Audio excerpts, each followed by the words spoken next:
Capítulo 13. O lenhador.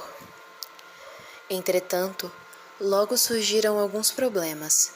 Em primeiro lugar, Milaka queixava-se de extrema languidez, uma fraqueza que restava de sua doença passada, e nunca saía de seu quarto até a tarde estar bem avançada.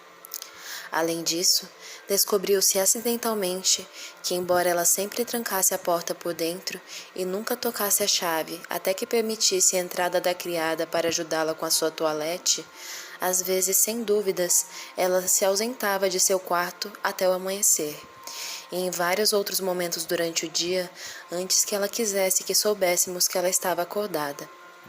Ela era repetidamente vista das janelas do castelo, à luz cinzenta da manhã, andando entre as árvores para o leste e parecendo estar em transe. Isso me convenceu de que ela era sonâmbula, mas essa hipótese não solucionou o quebra-cabeça. Como ela saía do quarto deixando a porta trancada por dentro? Como saía da casa sem destrancar nenhuma porta ou janela? Entre minhas perplexidades, surgiu uma ansiedade de tipo muito mais urgente. A saúde de minha querida filha começou a decair, de modo tão misterioso e até mesmo horrível que fiquei completamente aterrorizado. No início, ela foi visitada por sonhos assustadores. Depois, ela achava, por um espectro, que às vezes se parecia com Milaka, outras vezes com a forma de um animal, indistinto, andando ao redor de sua cama de um lado para o outro. Por último, vieram as sensações. Uma não desagradável, mas muito peculiar, que ela disse que lembrava o fluxo de uma água corrente gelada contra seu peito. Depois, ela sentia algo como um par de grandes agulhas perfurando-a, um pouco abaixo da garganta, com uma dor muito aguda. Algumas noites depois, seguiu-se uma sensação gradual e convulsiva de estrangulação, e então vi a inconsciência. Eu podia ouvir distintamente cada palavra que o velho general estava dizendo, porque nesse momento estávamos percorrendo o curto gramado que se estende dos dois lados da estrada, quando nos aproximamos da vila sem telhados, que não via a fumaça de uma chaminé há mais de um século. Vocês podem imaginar como me senti quando ouvi meus próprios sintomas descritos tão exatamente naqueles experimentados pela pobre moça, que se não fosse a catástrofe que se seguiu, seria naquele momento uma convidada no castelo de meu pai. Podem imaginar também como me sentia ao ouvi-lo detalhar os hábitos peculiares e misteriosos, que eram, na verdade, aqueles da nossa linda convidada, Carmila. Uma clareira se abriu na floresta. Estávamos subitamente sob as chaminés e empenas da vila em ruínas, e as torres e emeias do castelo desmantelado tinham ao redor árvores enormes que se agrupavam, inclinando-se sobre nós em uma ligeira elevação. Desci da carruagem em um sonho assustador e em silêncio, pois todos tinham muito em que pensar. Começamos a subir e logo estávamos entre as câmaras espaçosas, escadas sinuosas e corredores escuros do castelo abandonado. E esta um dia foi a residência palacial dos Karnstein, disse o velho general enquanto olhava para a grande janela que dava para a vila e via a ampla e ondulante vastidão da floresta. Era uma família má, e foi aqui que seus anais sangrentos foram escritos, continuou. É cruel que devam, depois da morte, continuar a flagelar a raça humana com as suas paixões atrozes. Aquela é a capela dos Karnstein, logo ali. Ele apontou para as paredes cinzentas do edifício gótico parcialmente visível através das folhagens, um pouco além da escarpa. E ouço o machado de um lenhador, ele acrescentou, trabalhando entre as árvores que a cercam. É possível que ele possa nos dar a informação que procuro e indicar o túmulo de Mikala, a condessa de Karnstein. Esses homens rústicos preservam as tradições locais das grandes famílias, cujas histórias morrem entre os ricos e privilegiados assim que as próprias famílias se extinguem. Temos em casa um retrato de Mikala, condessa de Karnstein. Gostaria de vê-lo? Perguntou meu pai. Temos bastante tempo, bom amigo, respondeu o general. Acredito ter visto o original, e é um dos motivos que me fez vir até você antes do que pretendia, para explorar a capela que nos aproximamos agora. O quê? A condessa Mikala? Exclamou meu pai. Ora, ela morreu há mais de um século. Ela não está tão morta quanto imagina, pelo que eu soube, respondeu o general. Confesso, general, que está me deixando completamente confuso, respondeu meu pai, olhando para ele, e imaginei com a suspeita que eu havia notado antes.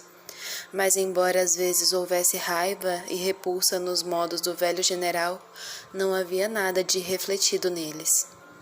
Resta-me, ele disse, enquanto passávamos sob o pesado arco da igreja gótica, pois suas dimensões justificavam ela ter sido projetada dessa forma, apenas para um objetivo que pode me interessar durante os poucos anos que me restam na terra, e é este fazer chover sobre ela a vingança que, graças a Deus, ainda há de ser realizada por um braço mortal. De que vingança está falando? Perguntou meu pai, cada vez mais surpreso.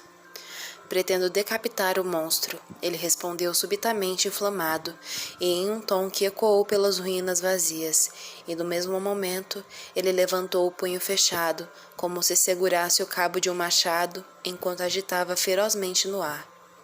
O quê? Exclamou meu pai, mais surpreso do que nunca. Vou cortar a cabeça dela. Cortar a cabeça dela? Sim, com um facão, com a pá ou qualquer coisa que possa cortar a sua garganta assassina. Você verá, ele respondeu, tremendo de fúria, e avançando disse: Aquela viga servirá para nos sentarmos. Sua querida filha está fadigada. Deixe-a sentar-se e eu vou, em poucas palavras, encerrar a minha terrível história. O bloco quebrado de madeira que estava sobre o pavimento coberto de grama da capela formava um banco sobre o qual fiquei muito feliz em me sentar.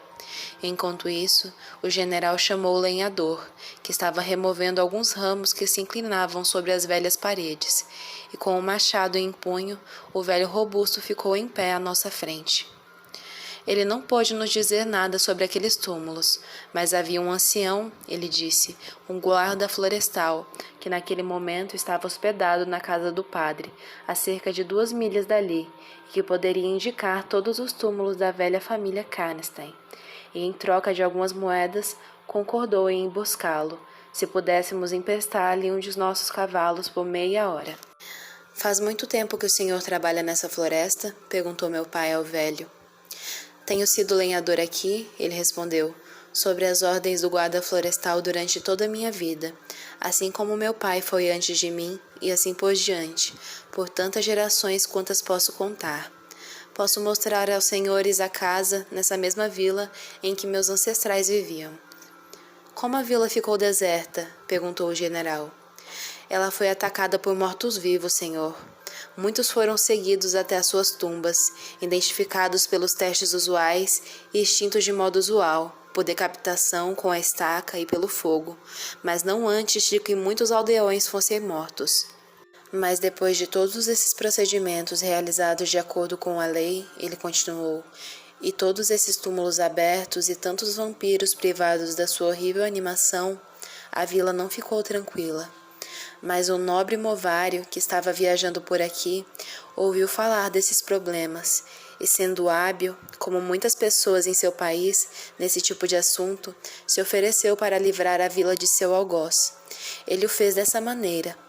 Como a lua estava brilhante naquela noite, ele subiu, pouco depois do pôr do sol, às torres da capela, de onde podia ver distintamente o terreno abaixo. Vocês podem vê-lo daquela janela. Daquele local, ele vigiou até ver o vampiro sair de seu túmulo, depositar ao seu lado as roupas de linho em que fora enterrado e então flutuar na direção da vila para atormentar seus habitantes. O estranho, tendo visto tudo isso, desceu do campanário, recolheu as roupas de linho do vampiro e as levou para o alto da torre, onde subira novamente. Quando o vampiro voltou da sua ronda e percebeu a falta das roupas, gritou furiosamente para o movário, que viu no alto da torre e que, em resposta, o convidou a subir e reclamá-las. Com isso, o vampiro, aceitando o desafio, começou a subir o campanário, e assim que chegou às ameias, o movário, com um golpe de espada, separou seu crânio em 2, o jogando para o cemitério, para onde o estranho seguiu pelas escadas e cortou a sua cabeça. No dia seguinte, ele a entregou juntamente com o corpo para os aldeões, que o empalaram e o queimaram. Esse nobre movário recebera a autoridade do então líder da família para remover a lápide de Michala, condessa de Karnstein, o que o fez, de modo que um pouco tempo depois a sua localização foi esquecida. Você pode indicar onde o túmulo ficava? Perguntou o general.